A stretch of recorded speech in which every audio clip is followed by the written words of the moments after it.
시간 기도하겠습니다. 마음의 중심을 아신 하나님, 오늘도 주님의 말씀을 사모하는 선한 마음을 우리 안에 창조하시고 말씀 앞에 설 수 있도록 상황을 인도해 주신 은혜에 감사를 드립니다. 우리의 죄악을 용서하여 주시고 십자가의 보혈로 정결케 하여 주시옵소서. 이 시간 메마른 우리의 심령에 주의 성령을 충만하게 부어주시사 지치고 피곤한 심령마다 여호와를 낭망하는 자에게 주시는 새 힘을 더하여 주시며 하나님의 말씀을 온전히 깨달을 수 있도록 인도하여 주시옵소서. 역사의 주관자이신 하나님, 기독교 정신으로 세워진 학교들이 당당하게 예배드리며 다윗처럼 믿음과 실력을 겸비한 인재들을 길러낼 수 있도록 사학법이 재개정되게 하여 주시옵소서. 찰벌 금지법 안에 독소조항들이 삭제될 수 있도록 역사하시사 우리나라가 하나님 앞에 부끄러울 것이 없는 정결하고 거룩한 나라 되게 하여 주시옵소서. 북한 정권을 하나님의 공의로 다스려 주시사 하나님의 때에 복음적 평화 통일을 이루게 하시며 한라에서 백두까지 온 땅 가득 찬양이 울려 퍼지는 날을 속히 허락하여 주시옵소서. 전쟁의 포성이 끊이지 않는 위태한 세계 정세 속에서 우리나라를 주의 손으로 붙들어 주시사 정치, 경제, 사회, 문화, 안보를 하나님의 긍휼하심으로 보호하여 주시옵소서. 특별히 위정자들에게 지혜와 명철을 더하여 주시사 우리나라가 위기 속에서도 성장하는 나라, 열강들 속에서도 우뚝 서는 나라 되게 하여 주시옵소서. 진노 중에라도 긍휼을 잊지 않으신 하나님, 환난과 기근, 분쟁과 전쟁의 소문이 끊이지 않는 열방을 긍휼히 여겨주시사 무고한 피 흘림은 멈춰지게 하시고 나라와 나라 간의 전쟁을 속히 막아주시사 열방이 샬롬의 역사, 상생의 역사로 나아갈 수 있도록 인도하여 주시옵소서. 우리 강림재단에 범사의 기쁨으로 합당하게 행하여 선한 열매를 맺는 교회라는 표대를 세워주심에 감사를 드립니다. 모든 성도가 한마음과 한뜻되어 주님 주신 비전을 이루게 하여 주시옵소서. 우리 교회가 복음을 전하기 어려운 이 시대에도 예수님만이 길과 진리와 생명이시며 교회의 본질이 선교임을 증거하는 선교적 교회 되게 하여 주시옵소서. 세우신 목사님께 영육간의 강건함을 더하여 주시고 한국교회가 하나 되어 하나님의 뜻을 이룰 수 있도록 성령으로 덧입혀 주시사 능력 위에 능력을 더하여 주심으로 오늘날의 교회가 직면한 수많은 영적 위기들을 주의 능력으로 돌파해 나아갈 수 있게 하는 모세와 같은 영적 리더로 삼아 주시옵소서. 주의 이름 붙들고 힘써 모이는 속회와 선교회마다 서로를 귀하게 여기는 믿음과 사랑이 충만하게 하여 주시옵소서. 남녀 실업인 선교회를 비롯한 모든 특수 선교회에 야베스의 축복을 더하여 주시사 하나님 나라의 지경을 확장해 가는 데에 귀하게 쓰임 받을 뿐만 아니라 여호와 일의 복을 누림으로 하나님께서 예비하셨습니다, 하나님께서 채워줬습니다 고백하며 감사와 기쁨이 차고 넘치는 모든 기관들이 되게 하여 주시옵소서. 광림의 모든 국내외 선교지와 교회학교, 청년, 청장년, 사랑부, 샤이닝 모든 기관과 부서마다 힘써 주의 복음을 증거할 때에 많은 영혼들이 주께로 나오게 하시사 이전에 없던 큰 부흥을 허락하여 주시옵소서. 특별히 이 시간 주의 성령으로 충만하게 역사하여 주시사 예레미야서에 담겨있는 생명의 말씀, 하나님의 심정을 깨닫게 하시고 들은 말씀대로 살아가고자 결단하게 되는 은혜의 시간 되게 하여 주시옵소서. 또한 함께 예배하는 광림 남교회, 북교회, 동탄교회, 국내 선교지와 영상으로 예배하는 모든 성도들의 자리마다 동일한 은혜를 허락하여 주시옵소서. 이 모든 말씀을 예수 그리스도의 이름으로 기도드립니다. 아멘. 교회 소식을 전해드립니다. 사순절 갈보리 기도회가 4월 4일까지 베델 성전과 나사렛 성전에서 있습니다. 주님의 고난을 기억하며 경건한 마음으로 참석하셔서 은혜 받으시고 또 주님의 십자가 사랑을 묵상하시기를 바랍니다. 에스더 마리아 성교회 연합 모임이 오늘 트리니티가 마치고 애찬 후 오후 1시에 나사렛 성전에서 있습니다. 많은 참여와 기도를 부탁드립니다. 성경 암송의 신청 및 문의는 담당 전도사님에게 하시면 되겠습니다. 이어서 성경 암송입니다.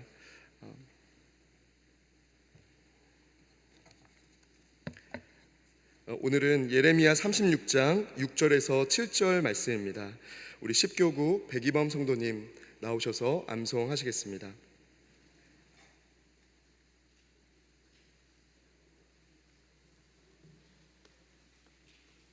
십교구 백이범 성도입니다. 오늘 요절 말씀은 예레미야 36장 6절 7절입니다. 너는 들어가서 내가 말한 대로 두루마리에 기록된 여호와의 말씀을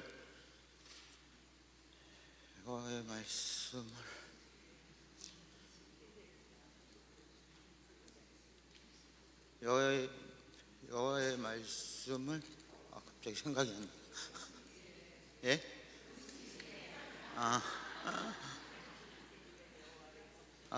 금식일에 여호와의 성전에 들어온 온 백성의 귀에 낭독하라. 유다 모든 성읍에서 온 자들의 귀에도 낭독하라. 그들이 여호와 앞에 기도드리며 각기 악한 길을 떠나니라. 여호와께서 이 백성에 선포하신 노여움과 분이 크니라. 아멘. 네.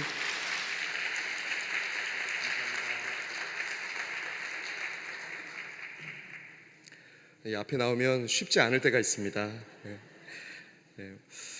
오늘은 예레미야 38장과 39장의 말씀을 함께 나누고자 합니다. 예레미야 38장과 39장의 말씀을 저와 함께 교독하시고 마지막 절은 함께 읽겠습니다. mat단의 아들 스바랴와 바수울의 아들 그다랴와 셀레미야의 아들 유갈과 말기야의 아들 바수울이 예레미야가 모든 백성에게 이르는 말을 들은즉 이르기를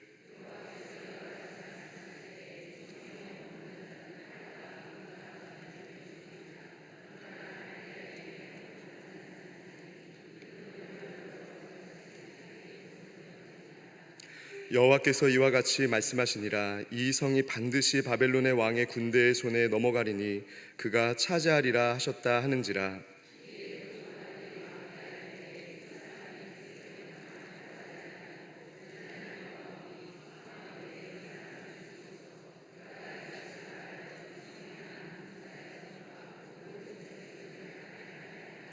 시드기야 왕이 이르되 보라 그가 너희 손안에 있느니라. 왕은 조금도 너희를 거스를 수 없느니라 하는지라.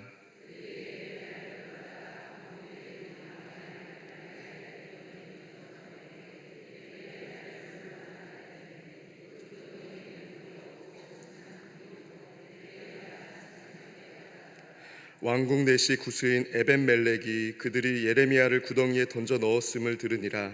그때 왕이 베냐민 문에 앉았더니 내 주 왕이여 저 사람들이 선지자 예레미야에게 행한 모든 일은 악하니이다.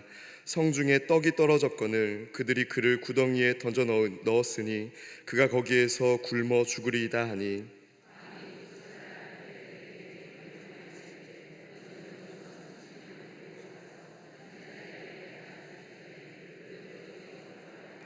에벤멜렉이 사람들을 데리고 왕궁 곳간 밑방에 들어가서 거기에서 헝겊과 낡은 옷을 가져다가 그것을 구덩이에 있는 예레미야에게 밧줄로 내리며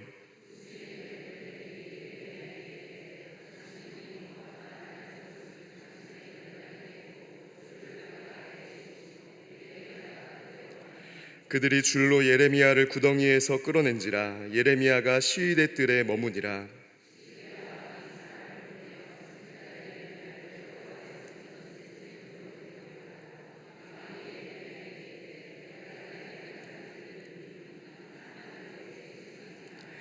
예레미야가 시드기야에게 이르되 내가 이 일을 왕에게 아시게 하여도 왕이 결코 나를 죽이지 아니하시리이까. 가령 내가 왕을 권한다 할지라도 왕이 듣지 아니하시리이다.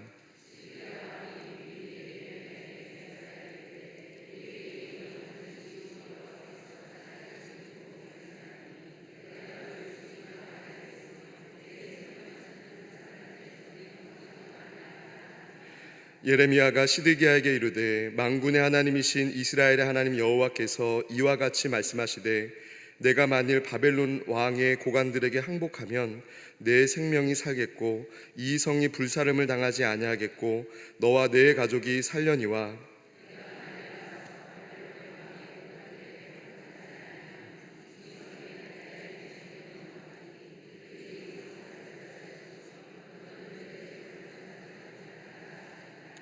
시드기야 왕이 예레미야에게 이르되 나는 갈대인에게 항복한 유다인을 두려워하노라. 염려하건대 갈대아인이 나를 그들의 손에 넘기면 그들이 나를 조롱할까 하노라 하는지라.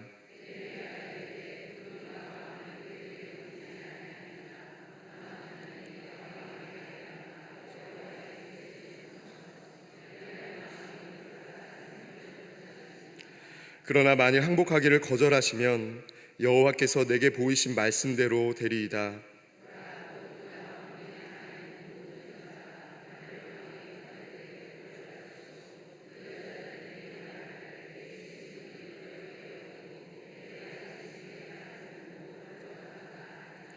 내 아내들과 자녀는 갈대인에게로 끌려가겠고 너는 그들의 손에서 벗어나지 못하고 바벨론 왕의 손에 잡히리라. 또 내가 이 성읍으로 불사름을 당하게 하리라 하셨나이다.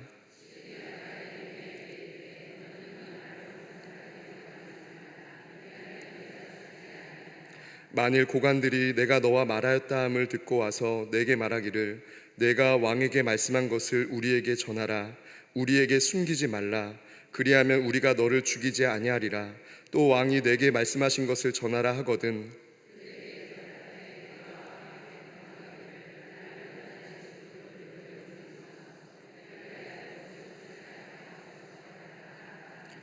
모든 고관이 예레미야에게 와서 물으매 그가 왕이 명령한 모든 말대로 대답하였으므로 일이 탄론하지 아니하였고 그들은 그와 더불어 말하기를 그쳤더라.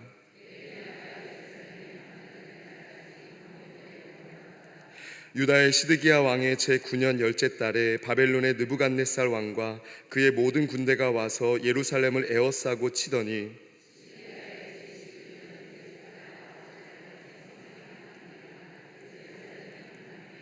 바벨론의 왕의 모든 고관이 나타나 중문에 앉으니 곧 네르갈사레살과 삼갈네부와 내시장 살스기미니 네르갈사레살은 궁중 장관이며 바벨론의 왕의 나머지 고관들도 있더라.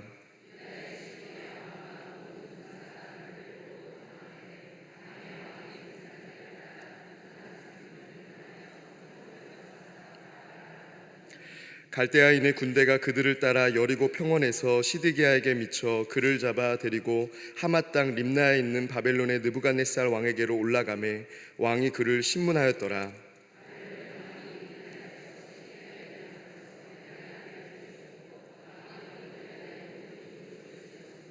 왕이 또 시드기야의 눈을 빼게 하고 바벨론으로 옮기려고 사슬로 결박하였더라.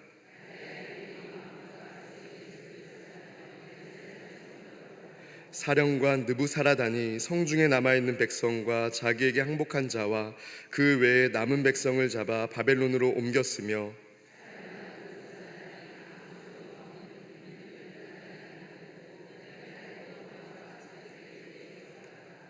바벨론의 느부갓네살 왕이 예레미야에 대하여 사령관 느부사라단에게 명령하여 이르되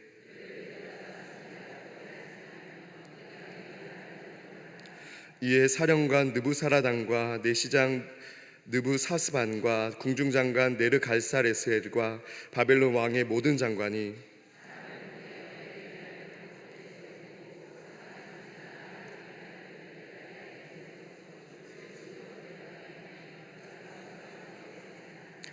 예레미야가 감옥들에 갇혔을 때 여호와의 말씀이 그에게 임하니라. 이르시되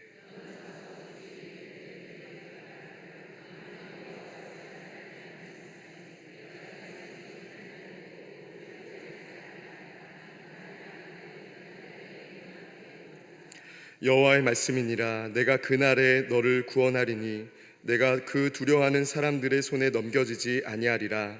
내가 반드시 너를 구원할 것인즉 내가 칼에 죽지 아니하고 내가 노략물같이 목숨을 얻을 것이니 이는 내가 나를 믿었음이라. 여호와의 말씀이니라 하시더라.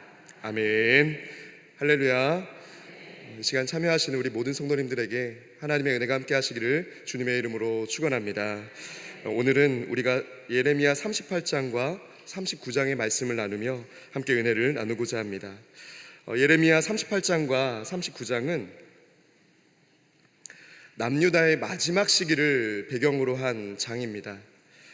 그런데 이 38장과 39장의 내용은 37장의 내용과 유사한 점이 있습니다. 그 내용의 구성, 또 예레미야가 시드기 왕을 독대한다거나 아니면 감옥에 갇히는 이런 이야기의 전반적인 내용은 유사하지만 그 내용의 결론이 다르기 때문에 다른 이야기라고 할 수가 있습니다. 예레미야 38장과 39장은 남유다의 마지막 시기를 배경으로 하는데요. 예레미야의 고난과 예루살렘 함락 또에 대해서 말하고 있습니다. 이 시기는 사실 기원전 6세기 초에 고대 근동의 패권이 바벨론 제국으로 넘어가던 격변기에 대한 내용입니다. 당시 유다의 왕은 우리가 잘 알듯이 시드기야였습니다. 이 시드기야는 그 이름의 뜻이 하나님의 공의입니다. 하나님의 공의입니다. 여호와는 정의로우시도다라는 뜻을 가진 이름인데요. 사실 이 이름은 유대인식이 아니라 바벨론식의 이름입니다. 이 시드기야의 본래 이름이 있었는데 마따니아라는 이름이 있었습니다. 여호와의 선물이라는 이름의 뜻을 갖고 있었는데 바벨론 느부갓네살 왕이 조카 여호야긴을 잡아간 후에 그의 숙부인 마따니아를 이름을 바꿔서 바벨론식으로 시드기야라고 이름을 바꾸어서 왕으로 세웠었습니다. 그는 바벨론에 의해서 강대국에 의해서 세워진 왕이었지만 역설적으로 그는 꼭두각시와 같은 왕이었습니다. 당시 아무런 왕의 권한은 있겠지만 자신의 판단대로 자신의 의지대로 무엇인가도 할 수 없었던 꼭두각시 왕에 불과했습니다. 시드기야는 비밀리에 예레미야를 불러서 하나님의 뜻을 묻게 됩니다. 예레미야는 네가 만일 바벨론의 왕의 고관들에게 항복하면 내 생명이 살겠고 이 성이 불사름을 당하지 아니하겠고 너와 내 가족이 살려니와 라고 말합니다. 사실 여러 차례 이 시드기야에게 예레미야는 이야기를 해주었습니다. 따로 불러서 독대를 하면서 시드기야가 내가 어떻게 하면 좋겠는가, 이 시국에, 이 엄중한 시국에 어떻게 하면 좋겠는가라고 할 때 예레미야는 같은 말을 계속해서 반복했습니다. 그런데 그때마다 이 시드기야는 듣지 않았다는 것이죠. 왜냐하면 시드기야는 정치적인 두려움과 체면 때문에 결단하지 못하는 사람이었습니다. 아마 이러한 점 때문에 바벨론의 느부갓네살 왕이 그를 왕으로 삼았던 것 같습니다. 시드기야는 사람들을 두려워하면서 하나님의 말씀에 순종하지 않은 사람이었습니다. 특별히 진리를 알면서도 순종하지 않는 비극적인 지도자의 모습, 리더의 모습을 보여주는 사람이 바로 시드기야라는 것이죠. 39장에서는 이러한 심판의 메시지가 역사 속에서 성취되는 것을 보여줍니다.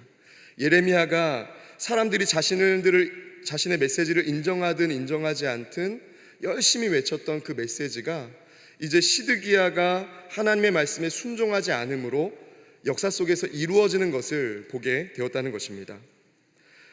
느부갓네살 왕의 군대가 예루살렘을 포위하고 약 1년 반 후에 예루살렘 성이 함락됩니다. 시드기야는 도망치지만 결국 붙잡혀서 바벨론 왕 앞에 서게 됩니다. 그의 아들들이 그의 눈앞에서 죽임을 당하고 이어서 그의 눈이 뽑힙니다. 이것은 하나님의 경고가 문자 그대로 성취된 사건이고 또 바벨론 군대는 예루살렘을 불사르고 왕궁과 집들을 파괴하면서 성벽을 무너뜨리게 됩니다. 이것은 단순한 군사적인 실패 혹은 패배가 아니라 언약 백성의 불순종에 대한 심판으로 이해되는 내용입니다. 하나님의 말씀으로 왕이 세워진 이스라엘이라는 나라, 또 지금 남유다는 하나님의 말씀에 순종했다면 살았을 텐데 순종하지 않았기 때문에 그들은 패배를 당하게 되었다는 것입니다. 많은 백성이 바벨론으로 포로로 끌려가고 가난한 자들만 남겨져서, 아무 소유가 없던 가난한 자들만 남겨져서 땅을 경작하게 됩니다. 이 사건은 기원전 586년, 이 해를 좀 기억하시면 좋을 것 같은데요. 기원전 586년에 예루살렘 함락으로 이후에 바벨론 포로기가 시작되는 중요한 전환점이 됩니다. 이 비극적인 시기가 시작될 때의 왕이 바로 시드기야였다는 것이죠. 그런데 이런 절망적인 상황 속에서도 여전히 소망이 있었습니다. 하나님은 예레미야를 이 엄중한 상황 가운데서도 하나님의 방법으로 보호해 주시고 그의 생명을 지켜주십니다. 예레미야는 보호를 받으며 풀려나고 에벤멜렉 역시, 잠시 후에 나누겠지만 이 에벤멜렉 역시 네가 나를 의뢰하였으므로 구원을 얻을 것이라는 약속을 얻게 됩니다. 결론적으로 이 예레미야 38장과 39장은 정치적인 혼란한 시기에 영적 타락 속에서 하나님의 심판이 하나님께 순종하는 사람에겐 어떻게 일어나는지, 불순종하는 나라와 그 지도자와 백성들에게 어떻게 일어나는지를 알려주는 중요한 내용이 담겨 있다고 할 수가 있습니다. 이제 본론으로 들어가자면 기원전 588년 10월에 바벨론 군대가 침공해서 예루살렘을 포위합니다. 하나님은 예레미야를 통해서 시드기야에게 내가 든 손과 강한 팔 곧 진노와 분노와 대노로 친히 너희를 칠 것이며 내가 또 사람이나 짐승이나 이성에 있는 것을 다 치리니 그들이 큰 전염병에 죽으리라 하셨다라고 말씀하십니다. 이것은 이 전쟁이 바벨론과 유다 사이에 벌어진 것이 아니라 하나님과 유다 사이에 벌어진 전쟁임을 밝히는 것입니다.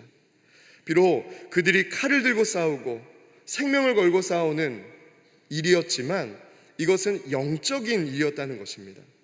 우리에게 일어나는 많은 일들이 눈에 보이는 대로 어떤 치열하고 분주한 사건이 아니라 영적인 사건일 수가 있다는 것을 이 말씀을 통해서 우리는 깨닫게 됩니다.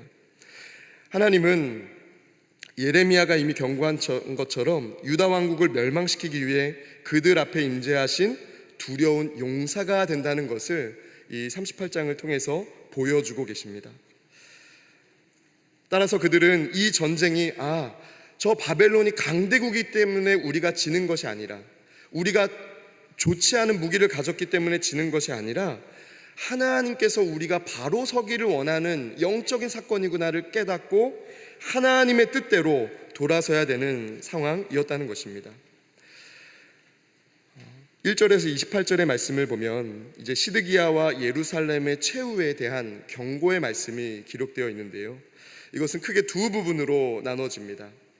1절에서 13절은 일부 고관들 4명의 당시 고위직에 있던 사람들이 예레미야를 처형해 달라고 시드기야에게 주청하는 것을 기록하고 있습니다. 또 14절에서 28절은 시드기야와 예레미야의 두 번째 독대와 바벨론에 대한 항복 권고를 내용으로 하고 있습니다. 1절에서 13절의 말씀을 자세히 보면 일부 고관들의 주청과 시드기야의 허가에 의한 처형 시도로서 예레미야의 구덩이 투옥이 이루어지게 됩니다. 근데 이 말씀에 보면 여호와께서 이들을 심판하시는 도구로 제시되는 칼과 기근병과 전염병이 나오고 있습니다. 이것은 관용구인데요, 칼과 기근과 전염병이라는 말은 당시 칼은 바벨론 병사들이 유다 백성들을 향해서 휘둘렀던 대표적인 무기를 나타내기 때문에 이 칼에 죽는다는 것은 적군의 무력에 의해서 비참하게 죽는다라는 것을 의미합니다. 또 기근은 9절에서 암시되는 것처럼 바벨론 군대의 포위 기간이 길어짐으로써 이제 보통 고대 근동의 전쟁이 그렇게 진행됐습니다. 성을 에워싸고 그 안에 있는 사람들에게 쉽게 들어갈 수 없을 때 양식이 공급되지 못하도록 그 곡식이 들어가는 길을 끊는 것으로 전쟁이 이루어졌는데요, 이때도 마찬가지였습니다. 성 밖에 출입하지 못하게 함으로써, 곡식이 유입되지 못하게 함으로써 그들을 굶주리게 만들었다는 것이죠. 또 전염병이라는 것은 히브리어로 따베르라고 하는데 때려 부수는 것, 완전히 없애는 것을 의미하는 표현입니다. 전염병은 한 사람이 다른 사람 한 사람에게 전달하는 것이 아니라 한 사람으로 인해서 많은 사람들이, 때로는 마을 전체가 어려움을 당하기도 합니다. 이것처럼 이 칼과 기근과 전염병이라는 이 관용어는 성 안에 머무는 자들이 불가항력적으로 많은 이들이 죽임을 당하게 된다는 것을 가리키는 표현이었습니다. 이것은 이 불가항력적인 죽음에 이르지 않기 위해서 하나님의 말씀에 따라 바벨론에 항복하는 것 외에는 방법이 없다는 것을 가리키는 것이기도 했습니다.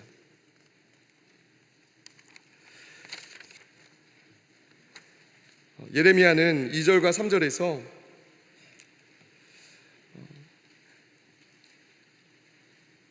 하나님의 특별한 계시를 받아서 유다 민족과 예루살렘 거민에게 전한 심판의 메시지를 직접 화법으로 소개하고 있습니다. 갈대아인에게 항복하는 자는 살리니 그는 노략물을 얻음같이 자기의 목숨을 건지리라. 여호와께서 이와 같이 말씀하시니라. 이 성이 반드시 바벨론의 왕의 군대의 손에 넘어가리니 그가 차지하리라 하셨다 하는지라 라고 말하고 있습니다.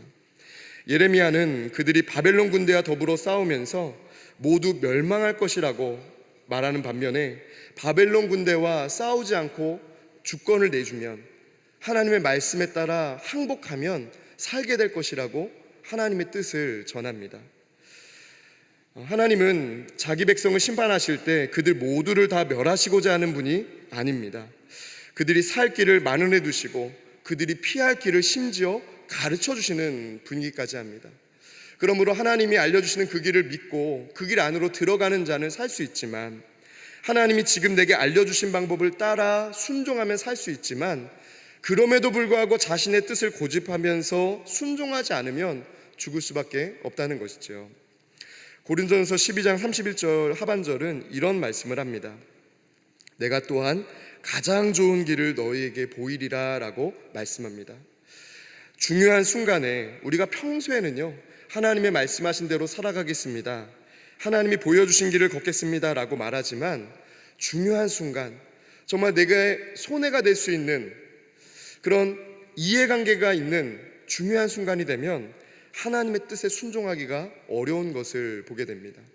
시드기야도 그랬습니다. 내 체면이 달려있고 또 내 정치적인 생명이 달려있기 때문에 하나님의 뜻에 순종하는 것이 쉽지 않았습니다. 그럼에도 불구하고 하나님이 말씀하신 대로 순종했다면 그는 살았을 것입니다. 마치 광야를 지났던 이스라엘 백성이 놋뱀을 바라보며 살았던 것처럼 하나님의 방법을 믿고 순종했다면 그는 살 수 있었다는 것입니다. 당시 예레미야를 통해서 하나님께서 제시한 길은 예루살렘 백성들이 참으로 받아들이기 어려운 일이었습니다. 자기 민족을 공격하여 파멸시키려는 적국에, 그 바벨론에 항복해야 된다는 것이었기 때문입니다. 시드기야도 받아들이기 어려웠겠지만 이스라엘 백성도 받아들이기 어려운 일이었다는 것입니다. 여기에서 우리가 좀 주목할 표현 한 가지가 있습니다. 이성에 머무는 자라는 표현입니다. 이것은 당시 예루살렘에 대한, 그 안에 거하고 있는 유대인들, 이스라엘 백성들의 관념과 깊이 관련 있는 표현인데요, 당시 이스라엘 백성들은 하나님의 임재의 상징인 저 예루살렘 성 안에 있으면, 예루살렘 안에 있으면 어떤 일이 있어도, 주변국들이 혹은 주변에 있는 성이 다 무너져도 이 성만큼은 하나님이 지키셔서 안전할 것이라고 생각했습니다. 여러분, 그런데 이것은요, 믿음이 아니라, 긍정적인 의미에서의 믿음이 아니라 선민 사상을 바탕으로 한 영적 교만이라고 할 수가 있습니다. 내가 온전한 예배도 드리지 않으면서, 온전한 헌신도 하지 않으면서 다 잘 될 것이라고 여기는 것, 내가 하나님 앞에 온전한 예배를, 하나님의 말씀에 온전한 순종을 하지 않으면서 다 잘 될 거야, 다 괜찮을 거야 라고 스스로 위로하며 살아가는 것, 이것이 영적인 착각이며 영적인 교만이라는 것이죠. 예레미야는 이러한 당대의 관념과는 전혀 다른 이 성에 머무는 자가 죽으리라 라고 선언했다는 것입니다. 여러분, 얼마나 이스라엘 백성들이 보기에 미운 사람이었겠어요. 저 사람은 선지자라고 하지만 하나님을 믿지 않는 사람과 같다라고 충분히 여길 수 있는 상황이었습니다. 이때 일부 고관들은 예레미야를 이제 처형해 달라고 주청합니다. 근데 여러분, 여기서 이 시드기야 왕은요, 그들이 아무리 간곡히 원해도 막을 수 있는 권한이 있었던 왕입니다. 왕의 자리가 그렇잖아요. 결정할 수 있는 결정권이 있습니다. 그런데 시드기야는 자신 스스로가 자신의 상황을 잘 알고 있었습니다. 내가 고관들이 요청한 것을 막을 수 없는 허수아비 왕이라는 것을 스스로가 자각하고 있었다는 것입니다. 고관들이 왕께 이렇게 말합니다. 이 사람 예레미야가 백성의 평안을 구하지 아니하고 재난을 구하오니 청하건대 이 사람을 죽이소서. 그가 이같이 말하여 성에 남은 군사의 손과 모든 백성의 손을 약하게 하나이다. 시드기야 왕이 이르되 보라, 그가 너희 손 안에 있느니라. 왕은 조금도 너희를 거스를 수 없느니라 라고 말합니다. 이 말씀에 나오는 접속사가 있는데요, 이유 접속사라고 합니다. 이 키로 시작되는 문장인데 예레미야의 처분권이 왕 자신에게 있는 것이 아니라 그 사건을 주청한 고관들의 손에 달려있다고 알려주고 있는 것입니다. 시드기야는 스스로도 저들이 말하는 것을 거스를 수 없다고, 거스르다가는 내가 죽을 수도 있다는 것을 잘 알고 있는 왕이었습니다. 이러한 표현은 왕 스스로 자신의 위신을 떨어뜨리는 말이기도 했지만 자신이 허수아비 왕인 것을 자각한 말이기도 한다는 것입니다. 이제 그 고관들의 말을 듣고 예레미야를 처형하게 됩니다. 구덩이에 투옥하게 되는데요, 그들이 예레미야를 끌어다가 감옥들에 있는 왕의 아들 말기야의 구덩이에 던져 넣을 때에 예레미야를 줄로 달아 내렸는데 라고 말합니다. 그런데 그 구덩이에는 물이 없고 진창뿐이므로 예레미야가 진창 속에 빠졌더라 라고 성경은 증거하고 있습니다. 왕에게 예레미야의 사형을 주청한 그 고관들은 왕을 통해 그 처분권이 자신들에게 있다는 것을 확인한 뒤에 즉각적으로 여러분 단번에 죽일 수도 있잖아요. 그런데 그렇게 하지 않았습니다. 왜냐하면 예레미야를 따르는 사람들이 많았기 때문입니다. 예레미야를 따르는 많은 백성들에게 적대감을 줄 수 있다는 부담감이 있었기 때문에 그렇게 하지 않고 예레미야를 시간이 지나면 스스로 죽을 수 있도록 구덩이에 빠뜨렸다는 것입니다.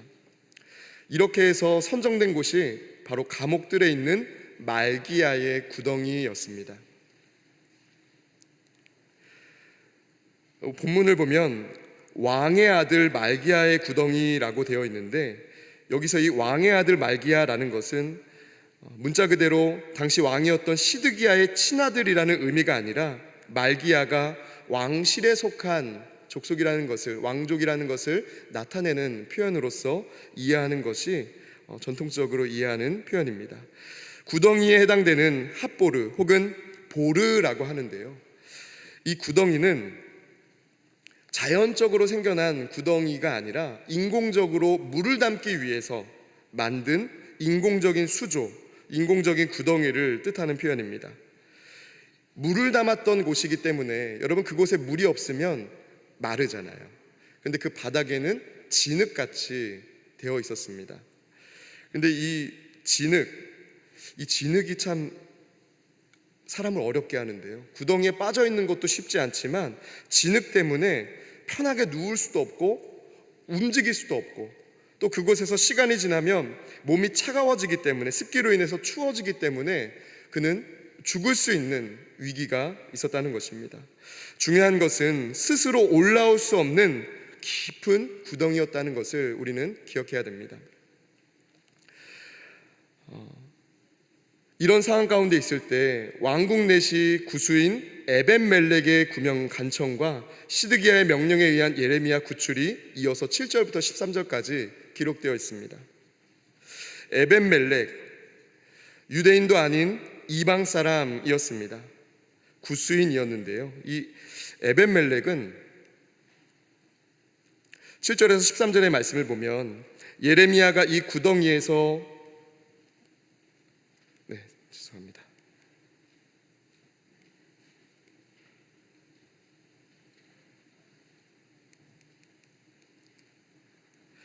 죄송합니다. 제가 방향이 헷갈려가지고 너무 앞으로 가게 됐는데요.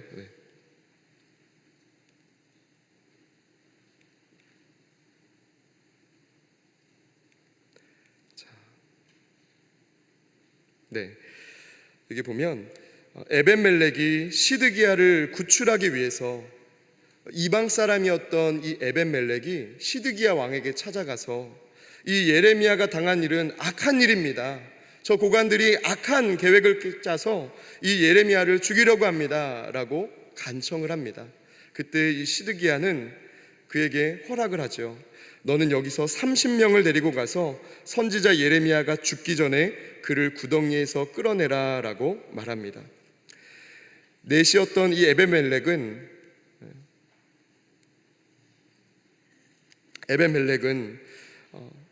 예레미야를 구출하기 위해서 이제 찾아가게 되는데요, 이 에벤멜렉은 왕과의 긴밀한 관계, 내시였던 이 자신의 직위를 이용해서 예레미야를 구출하게 됩니다. 여러분, 이 에벤멜렉, 그 이름이 히브리어로 보면 에베드 멜레크라는 두 단어로 되어 있는데, 이것은 문자적으로 왕의 신하라는 뜻을 갖는 표현입니다. 에베드가 신하, 종이라는 뜻입니다. 고대 근동에서 노예를 가리키는 그런 일반적인 언어로 쓰였던 것이 에베드였는데요, 이 에베드 멜렉, 왕의 신하라는 뜻입니다. 이것은 물론 그의 실제 이름일 수도 있지만 왕을 가까이서 섬긴 시종을 나타내는, 그냥 그의 직위를 나타내는 표현일 수도 있습니다. 근데 중요한 것은 그가 유다 사람이 아닌, 유대인이 아닌 구스 사람이었다는 것입니다. 구스는 아프리카 북동쪽에 위치해 있던 누비아 혹은 수단 북부의 에디오피아를 지칭하는 것인데요, 그가 어떤 경로로, 어떤 이유로, 어떤 방법으로 저 아프리카 북동쪽에서 지금 이 유다로 왔는지는 알 수 없지만 그에게는 하나님에 대한 신앙이 있었다는 것을 우리는 기억해야 됩니다. 이방인이었지만 신앙이 있었던 에벤멜렉, 그에게 신앙이 있었기 때문에 왕의 고관들이 도저히 빠져나올 수 없는 구덩이에 예레미야를 던져놨던 이 사실을 듣고 즉시로 시드기야 왕에게 달려갔던 것입니다. 하나님을 믿는, 하나님의 메시지를 전하는 저 예레미야를 그대로 두면 안 됩니다 라는 마음으로 달려갔던 것입니다. 여러분, 여기서 우리는 한 가지 생각해 봐야 되는데요, 혈통적으로 유대인이었던 당시의 고관들, 실세들은 하나님의 말씀을 전하는 예레미야 선지자를 죽이려고 하는 반면에 이방인이었던 에벤멜렉은 오히려 예레미야를 살리기 위해서, 왕 앞에 선다는 것은 목숨을 걸고 가는 일이잖아요. 목숨을 걸고 왕 앞에 탄원한 것을 우리는 보게 됩니다. 여러분, 여기서 시드기야는요, 이 에벤멜렉과 같이 자신의 정치적인, 또 자신의 생명에 매이지 않고 하나님의 뜻대로 순종한, 하나님의 뜻을 귀하게 여기는 모습으로 서 있어야 된다는 것을 우리는 생각할 수가 있습니다. 이어서 38장 14절에서 28절은 시드기야와 예레미야의 독대와 바벨론에 대한 항복 권고가 나오고 있습니다. 시드기야의 예레미야 호출과 여호와의 뜻에 대한 질문이 나오는데요, 시드기야 왕이 사람을 보내서 예레미야를 여호와의 성전 셋째 문으로 데려오게 합니다. 왕이 예레미야에게 이르되 내가 내게 한 가지 일을 물으리니 한마디도 내게 숨기지 마라 라고 말합니다. 그런데 여러분, 이 장면이 37장에도 나오고 있어요. 시드기야는 예레미야의 말을 아예 믿지 않았던, 하나님의 뜻을 아예 불신하는 사람이 아니라 그 마음 한켠에는 하나님의 뜻에 대한 궁금증과 하나님의 뜻에 대한 그런 갈급함이 있었던 사람이 바로 시드기야였습니다. 그런데 드러내놓고 고관들과 함께 있는 자리에서 그렇게 한다면 자신이 죽을 수도 있기 때문에, 그 고관들의 반역으로 인해서 자신이 죽을 수도 있기 때문에 조용히 비밀스럽게 예레미야를 불러다가 물어봤다는 것입니다. 그래서 오늘 16절 상반절을 보니까 시드기야 왕이 비밀히 예레미야에게 맹세하여 이르되 우리에게 이 영혼을 지으신 여호와께서 살아계심을 두고 맹세하노니 내가 너를 죽이지도 아니하겠으며 내 생명을 찾는 그 사람들의 손에 넘기지도 아니하리라 라고 말하고 있습니다. 이렇게 이제 예레미야에게 뜻을 구한 시드기야는 하나님의 뜻을 듣게 됩니다. 항복을 하게 된다면, 바벨론의 고관들에게 항복을 하게 된다면 생명이 살겠고 이성이 불사름을 당하지 아니하겠고 너와 내 가족이 살려니와 라고, 또 항복하지 않으면 이성이 갈대아인의 손에 넘어가며 그들이 이성을 불사를 것이며 너는 그들의 손을 벗어나지 못하리라 라고 예레미야가 다시 한번 말합니다. 그런데 여러분, 하나님의 뜻을 들은 이 시드기야가 자신이 항복 후에 받을 수욕 때문에 자신이 얼마나 비참하게 될까라는 이 자신의 그런 명예, 자신의 권력을 빼앗기지 않을까에 대한 그런 염려 때문에 나라의 존망은 어디에도 없고 하나님의 뜻은 어디에도 없고 오히려 그것 하나로 인해서 자신이 당할 그 부끄러움과 수치로 인해서 하나님의 뜻에 대해서 순종하지 못했다는 것입니다. 예레미야의 항복 후 시드기야의 신변 보장과 여호와의 예언에 근거한 항복을 다시 한번 권고합니다. 원하옵나니 내가 왕에게 아뢰는 바 여호와의 목소리에 순종하소서. 그리하면 왕이 복을 받아 생명을 보존하시리다 라고 하나님은 예레미야를 통해서 다시 한번 순종할 것을 권면합니다. 여러분, 우리도 어떤 건강에 문제가 있거나 또 재정에 문제가 있어서 또 중요한 어떤 결정을 해야 될 때 주변에서 한번 기도해 보자고, 또 함께 좀 예배에 가봐서 함께 기도해 보자고, 하나님의 뜻을 구해 보자고 하는 분들의 이야기를 왕왕 들을 때가 있습니다. 여러분, 그럴 때 그분이 나와 가깝든 멀든 관계없이 그런 메시지에 순종할 수 있는 저와 여러분 되시기를 주님의 이름으로 축원합니다. 시드기야는 그 믿음이 없었던 거예요. 하나님의 뜻이 어디에 있음을 마음으로는 알겠지만 따르지 못하는 그런 모습을 갖고 있었다는 것이죠.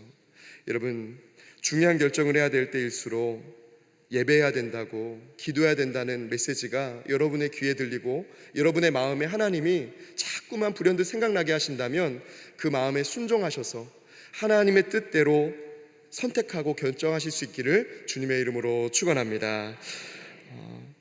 항복을 거절한 결과에 대한 여호와의 경고를 다시 한번 강조합니다. 하나님이 지키실 것도 이야기했지만 만일 항복하지 않는다면, 순종하지 않는다면 이런 일이 일어나겠다라고 예레미야는 말합니다. 여호와께서 내게 보이신 말씀대로 되리이다 라고 말합니다. 예레미야가 개인적인 감정으로 말한 것이 아니라 하나님이 내게 보이신 그대로 될 것을 말하고 있다는 것입니다. 어떤 일입니까? 22절 보니까 보라, 곧 유다 왕궁에 남아있는 모든 여자가 바벨론 왕의 고관들에게로 끌려갈 것이요 그 여자들은 내게 말하기를 내 친구들이 너를 깨어 이기고 내 발이 진흙에 빠짐을 보고 물러갔도다 하리라 라고 말하고 있습니다. 또 23절의 말씀은 내 아내들과 자녀는 갈대아인에게로 끌려갔겠고 너는 그들의 손에서 벗어나지 못하고 바벨론 왕의 손에 잡히리라. 또 내가 이 성읍을 불사름을 당하게 하리라 하셨나이다 라고 말합니다. 여러분, 여기서 두 가지 좀 주목할 표현이 있는데요, 내 친구들이라는 표현입니다. 이것은 시드기야의 개인적인 친분의 친구를 말하는 것이 아니라 바벨론의 그 고관들, 예레미야를 고소한 그 고관들을 가리키는 표현입니다.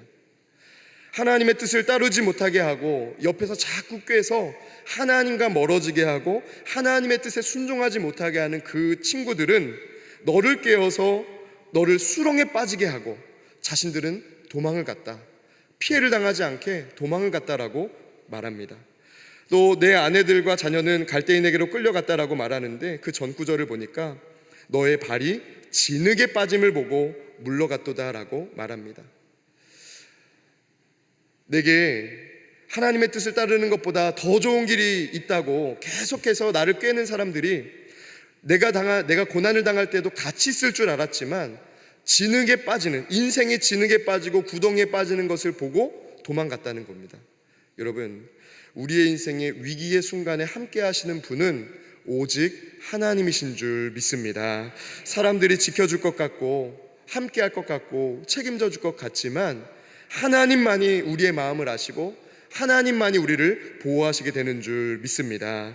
여기서 이 진흙이라는 표현이 우리가 좀 주목해야 되는데요, 이 진흙은 죄송합니다, 히브리어로 빠츠라고도 하고 혹은 티트라고도 하는데, 이 진흙은요 보통 토기장이가 진흙으로 뭔가를 만들다라고 할 때 일반적으로는 호메르라는 단어를 씁니다.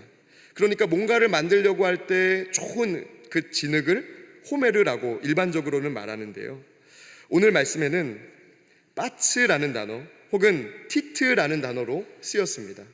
이 단어는 오직 이곳에만 나오는 단어인데요, 이것이 어떤 의미인가 하면 사람이 한번 빠지면 자기의 힘으로 절대로 나올 수 없는 수렁을 의미하는 것입니다. 여러분, 이렇게 서해안 쪽에 우리 가보면 갯벌이 있잖아요. 근데 갯벌도 해변 가까이는 그래도 좀 걸을 수 있습니다. 그죠? 그런데 조금 깊이 가면 그 뻘로 깊이 들어가면요, 정말 내 힘으로는 신발도 꺼낼 수 없을 정도로 깊은 곳이 있습니다. 뛰고 싶은데 뛸 수 없고 나오고 싶은데 나올 수 없는 곳이 있다는 것이죠. 오늘 이 시드기야가 빠진 이 진흙은, 자신의 인생의 구덩이는 그런 곳이었다는 거예요.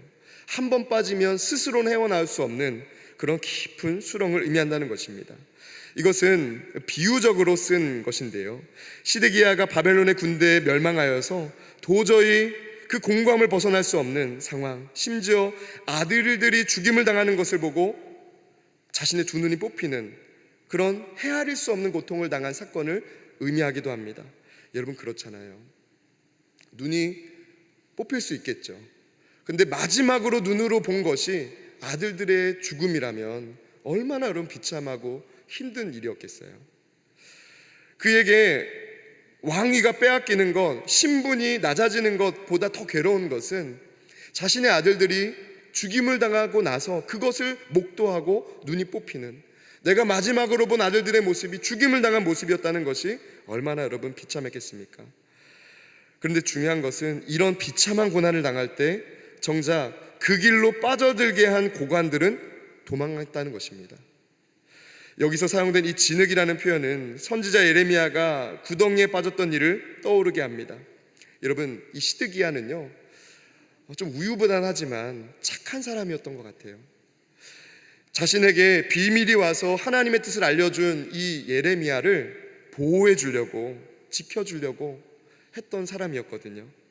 구덩이에서 나올 수 있도록 에벤멜렉을 통해서 건져내게 했고, 또 그가 고관들에 의해서 죽음을 당하지 않도록 여러 가지 수도 가르쳐준 사람이었습니다. 그런데 정작 자신은 인생의 구덩이를 헤어나오지 못했던 사람이 이 시드기야였다는 것입니다. 하나님께 순종했더라면 진흙에 빠지지 않았을 텐데 순종하지 못함으로, 신뢰하지 않음으로 빠져나올 수 없는 진흙에 빠졌다는 것입니다. 이어서 24절에서 26절은 시드기야의 예레미야를 향한 대화 내용을 발설하지 말아달라는 내용이 기록되어 있습니다. 여러분, 시드기야는요, 예레미야에게 비밀히 이 이야기들을 말했습니다. 그리고 예레미야가 이 대화를 통해서 죽지 않도록 그에게 어떻게 말할 것을 말합니다. 25절의 말씀 보니까 만일 고관들이 내가 너와 말하였다함을 듣고 와서 내게 말하기를 내가 왕에게 말씀한 것을 우리에게 전하라, 우리에게 숨기지 말라, 그리하면 우리가 너를 죽이지 아니하리라. 또 왕이 내게 말씀하신 것을 전하라 하거든 그들에게 대답하되 내가 왕 앞에 간구하기를 나를 요나단의 집으로 되돌려 보내지 마소서, 그리하여 거기서 죽지 않게 하옵소서라고 말하라고 가르쳐 줍니다. 시드기야가 예레미야에게 고관들의 질문에 대답할 내용을 미리 가르쳐 준 것입니다. 여러분, 참 착한 사람이잖아요, 그죠? 자기에게 비밀이 말한 것을, 그 선지자를 죽지 않게 하려고 도와주는 사람. 여러분, 근데 예레미야도 참 신의가 있는 사람입니다. 예레미야는 말하지 말아달라는, 죽을 위기가 있겠지만 그때 내가 말한 대로 하고 입을 닫아달라고 함구해달라는 이 시드기야의 요청에 예레미야는 실제로 함구합니다. 그리고 모든 고관이 예레미야에게 와서 물으매 그가 왕이 명령한 모든 말대로 대답하였으므로 일이 탈로 되지 아니하였고 그들은 그와 더불어 말하기를 그쳤더라라고 성경은 증거합니다. 여러분, 예레미야는요, 하나님의 뜻을 전하는, 하나님의 관점으로 보면 하나님이 믿을 만한 선지자였고, 사람들, 특별히 고난 중에 있었던 시드기야에게도 믿을 만한 사람이었다는 것입니다. 여러분, 하나님의 사람이 믿을 만해야 되는 줄 믿습니다. 하나님 보시기에도 믿을 만한 사람이 돼야 되지만 어려움을 당하고 힘든 일을 경험한 사람에게도 저분만은 내 말을 듣고 소문내지 않고 지켜줄 거야, 저분만은 내 이야기를 지켜주고 나를 위해서 기도 제목으로만 삼아줄 거야 라고 여러분 신뢰를 줄 수 있는 저와 여러분 되시기를 주님의 이름으로 축원합니다. 예레미야는 그런 사람이었다는 것이죠. 그런데 이 일은 예레미야로 하여금 예루살렘이 함락되는 날까지 감옥들에 갇히는 인생으로 머물게 됩니다. 여러분, 예레미야는 고관들로부터 더 이상 부당한 고난을 당하지 않고 시위대 뜰에 다시 보내지게 됩니다. 일정한 부분 자유를 제한당하지만 예루살렘이 함락되는 날까지 그곳에 머무르게 됩니다. 여러분, 방주 아시죠? 이제 유다에 바벨론 군대가 쳐들어오고 죽임을 당하는 사건들이 일어날 때, 여러분, 놀랍게도 예레미야가 있는 이 감옥들은 예레미야를 하나님의 방법으로 지켜주는 방주와 같은 역할을 하게 됩니다. 우리가 이어서 같이 보게 될 텐데요. 이어서 39장 1절에서 18절은 예루살렘의 함락에 대해 나오고 있습니다. 39장은 급박하였던 예루살렘 함락 당시의 사건을 다루고 있습니다. 본문은 크게 두 부분으로 나눌 수 있는데 1절에서 10절은 하나님의 거듭된 회개 촉구와 심판 예언에도 불구하고 이를 무시하며 더욱 패악하게 행하는 것은 물론 바벨론에 굴복할 것을 촉구하는 예레미야의 권고를 거부하고 바벨론에 항거한 유다의 수도 예루살렘이 바벨론의 1년 6개월간의 포위 공격 끝에 망하게 되는 것을 기록하고 있습니다. 그로 인해서 시드기야가 바벨론 군사들에게 잡혀 림나에 주둔하고 있던 느부갓네살 앞에 끌려가서 아들들의 처형을 목도하고 두 눈이 뽑히고 바벨론의 포로로 끌려가기 위해서 그 쇠사슬에 결박된 장면이 나오는데요.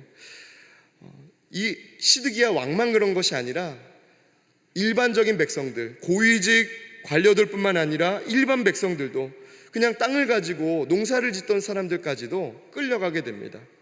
여러분, 이어서 11절에서 14절은 예레미야의 석방기사가 나오고 15절에서 18절은 이제 예레미야를 도왔던 구스인 에벤멜렉의 구원 예언을 언급하고 있는데요. 이를 통해서 하나님의 말씀을 거역한 시드기야 및 유다 고관들의 운명과 하나님을 경외한 에벤멜렉의 운명을 대조시켜서 하나님에 대한 바른 태도가 은혜와 저주, 구원과 멸망을 결정한다는 것을 시사하고 있습니다.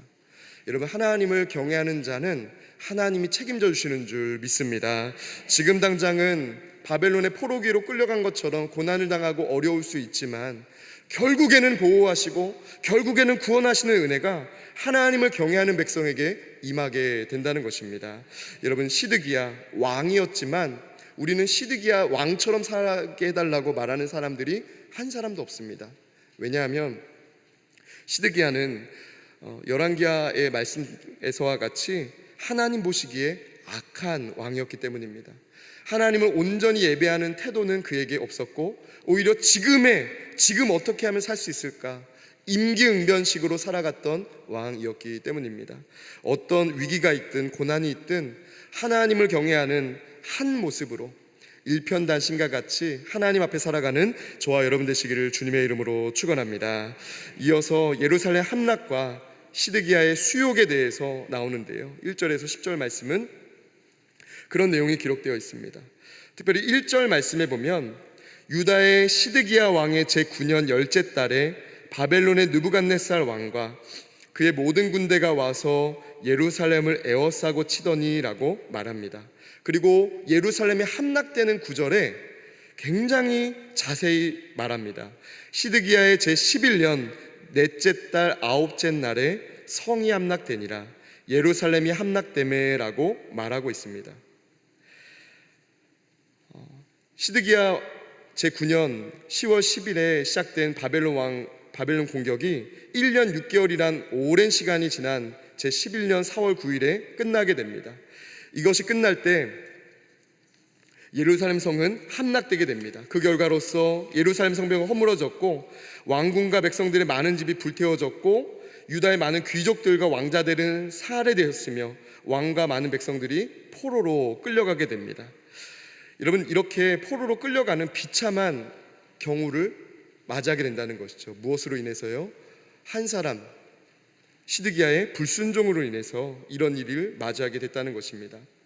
예루살렘 성이 함락된 날을 해와 달과 더불어서 날짜까지 자세히 말하고 있습니다. 왜냐하면 이 날이 갖는 의미의 중요성 때문입니다. 이 날은 크게 세 가지 의미가 있는데요. 하나는 하나님께서 반복하여 경고하셨던 심판이 현실로 이루어지는 날이었기 때문입니다. 둘째로는 하나님 임재의 상징적인 처소로 믿었던, 저 안에 있으면 어떤 공격이 있어도 질 수 없어, 저 안에 있으면 성도 무너지지 않겠지만 망할 수 없어 라고 영적인 교만을 가졌던 그들의 신앙도 무너지고 성전이 무너진 날이었고, 마지막 세 번째로는 다윗 이후에 400년이 넘게 지속되었던 다윗 왕조가 단절된 날이었기 때문입니다.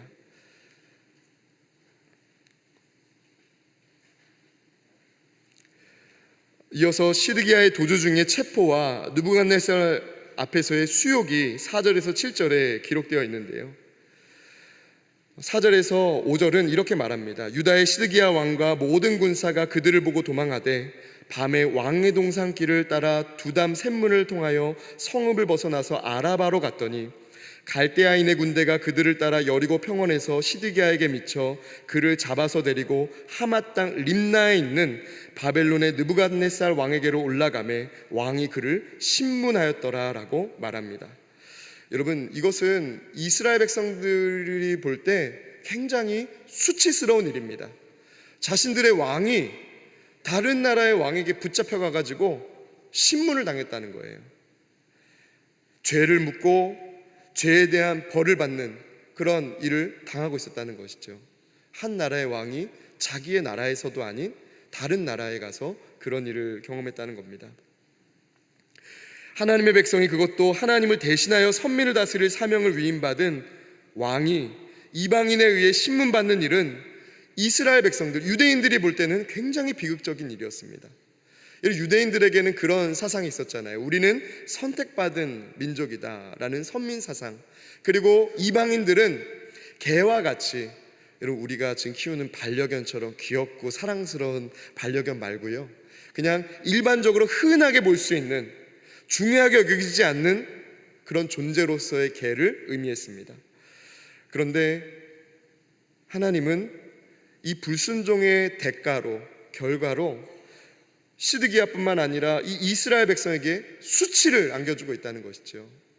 왕이 다른 나라 이방 민족에게 가서 신문을 받음으로써 비참함을 느끼게 했다는 것입니다.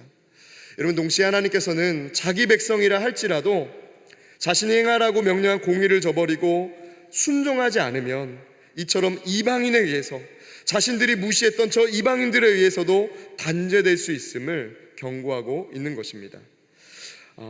그런데 여러분, 림나가, 이 버튼 누르는 게 조금 어색해서 한 번 더 넘어갔는데요,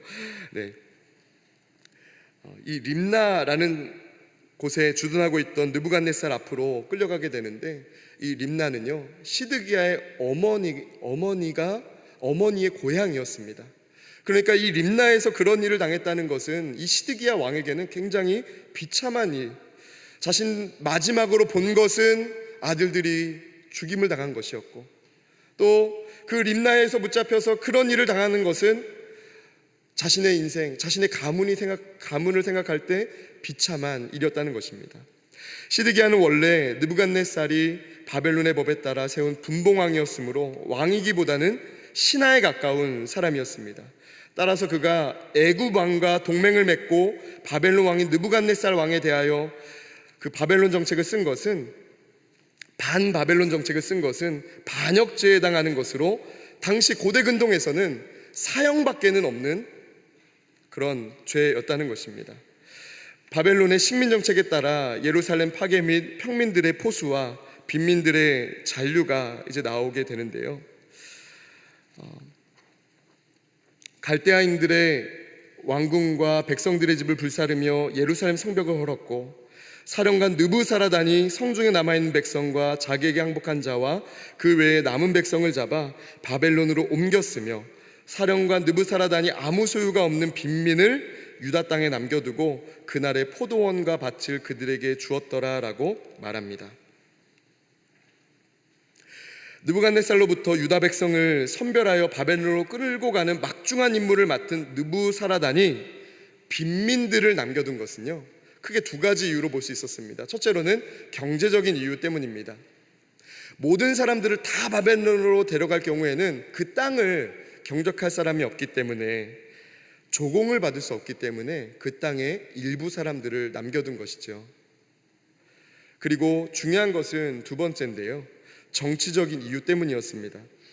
이 남겨둔 자들은 빈민들이라고 표현할 수 있는, 남겨둬도 위협이 되지 않는 존재들이었습니다.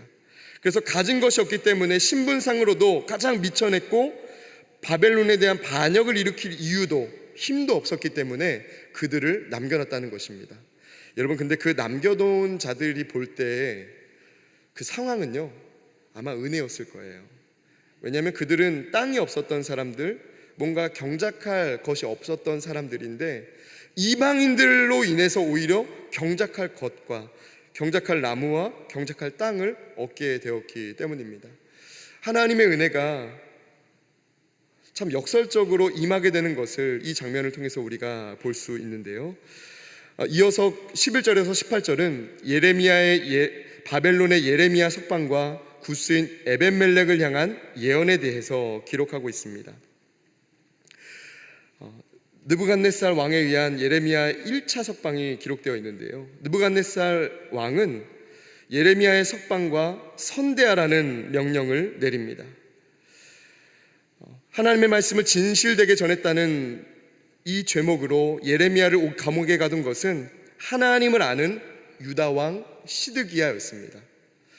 반면 그대로 갇혀 있었던 상황이라면 아마 그 성 안에서 전투나 화재로 죽을 수밖에 없었을 텐데요, 이 예레미야는 저 시위대들에 있는 감옥에 갇힘으로써 오히려 하나님이 그를 보호해 주시는 꼴이 되었다는 것입니다.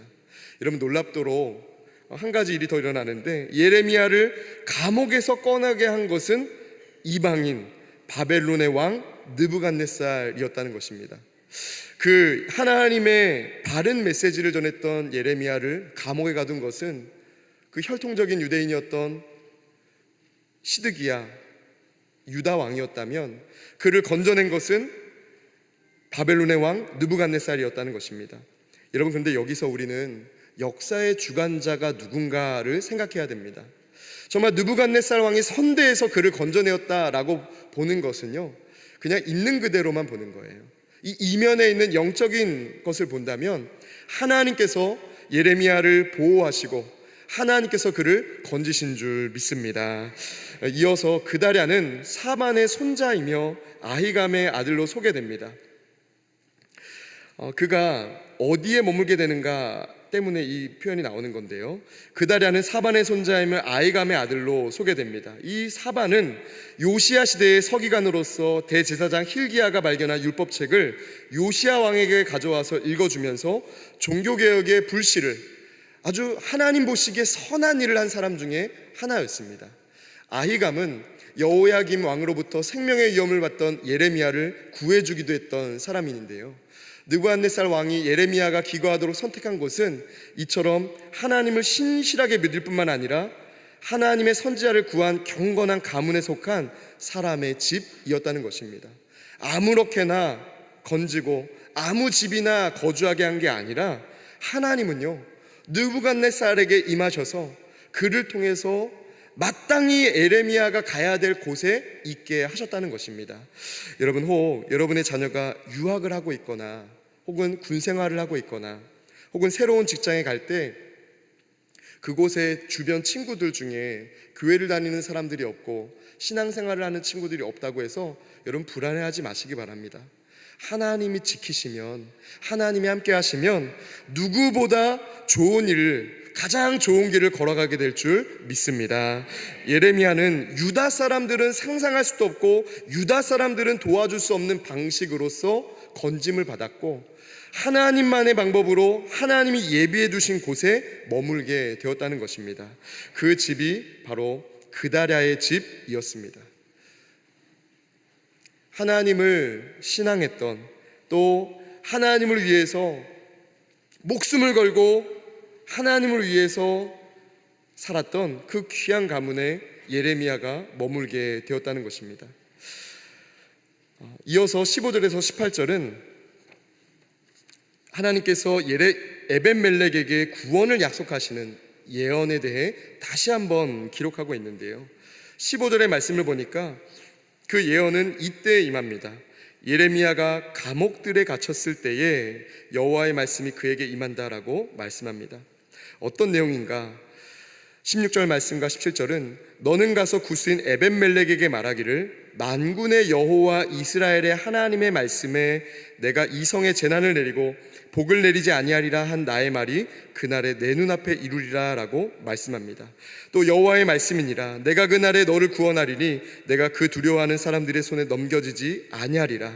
내가 반드시 너를 구원할 것인즉 내가 칼에 죽지 아니하고 내가 노략물같이 내 목숨을 얻을 것이니 이는 내가 나를 믿었음이라 라고 말하고 있습니다.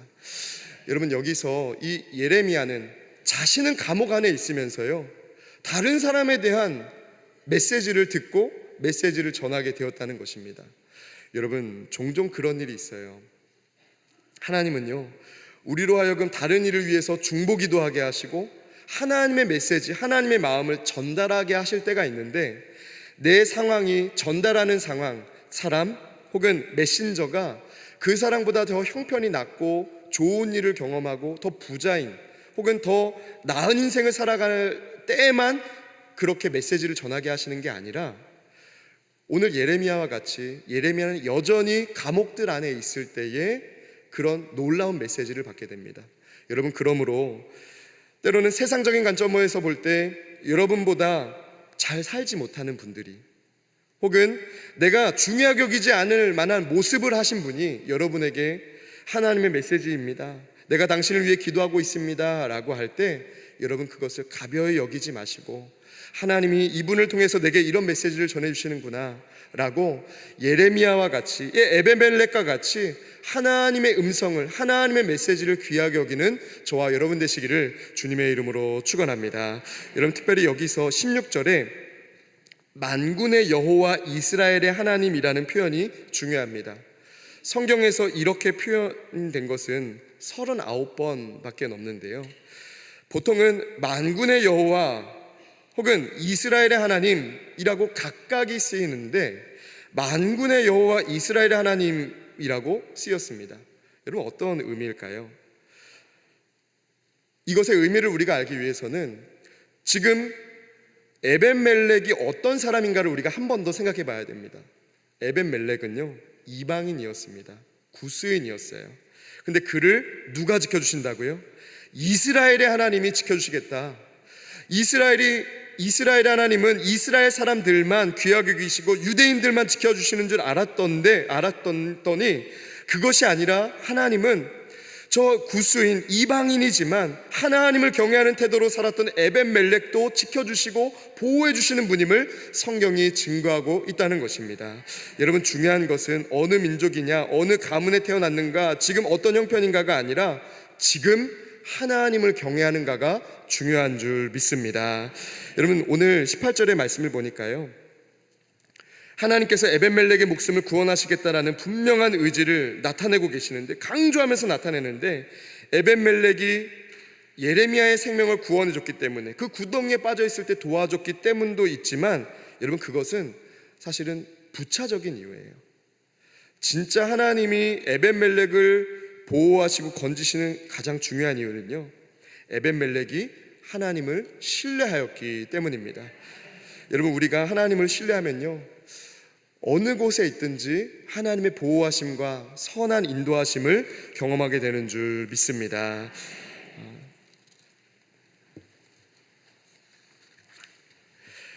암송 요절입니다.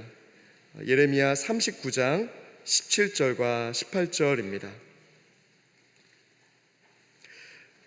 이 시간 함께 기도하겠습니다. 살아계신 하나님, 주의 은혜를 사모하며 말씀 앞에 서게 하심에 감사를 드립니다. 연약한 우리의 심령을 붙들어 주시사 어떤 사람을 만나고 어떤 상황을 마주하든지 들은 말씀을 살아내는 순종의 믿음을 허락하여 주시옵소서. 지금 당장 그렇게 순종하는 것이 내게 이익이 되든 손해가 되든 따지지 않고 계산하지 않고 하나님의 뜻이라면 순종하겠습니다라는 순전한 믿음으로 살아가는 믿음의 사람, 믿음의 가정들이 되게 하여 주시옵소서. 돌아가는 발걸음 가운데 동행하여 주시고 하나님을 믿음으로써 매 순간마다 하나님의 보호하심과 인도하심을 경험하는 복된 믿음의 사람, 가정들이 다 되게 하여 주시옵소서. 이 시간 주님 앞에 귀한 예물 올려드린 손길이 있습니다. 하나님의 나라와 영광을 위하여 귀하게 쓰임받는 예물 되게 하시며, 예물에 담긴 마음의 소원이 하나님의 때에 하나님의 방법으로 응답되어 하나님이 살아계십니다, 하나님의 은혜입니다 고백할 수 있도록 역사하여 주시옵소서. 다시 만날 때까지 의로운 장중에 붙들어 주실 것을 믿으며 예수 그리스도의 이름으로 기도드리옵나이다. 아멘. 하늘에 계신 우리 아버지여, 이름이 거룩히 여김을 받으시오며 나라의 임하옵시며 뜻이 하늘에서 이룬 것 같이 땅에서도 이루어지이다. 오늘날 우리에게 일용할 양식을 주옵시고, 우리가 우리에게 죄 지은 자를 사하여 준 것 같이 우리 죄를 사하여 주옵시고, 우리를 시험에 들게 하지 마옵시고 다만 악에서 구하옵소서. 대개 나라와 권세와 영광이 아버지께 영원히 있사옵나이다. 아멘. 감사합니다. 안녕히 돌아가시기 바랍니다.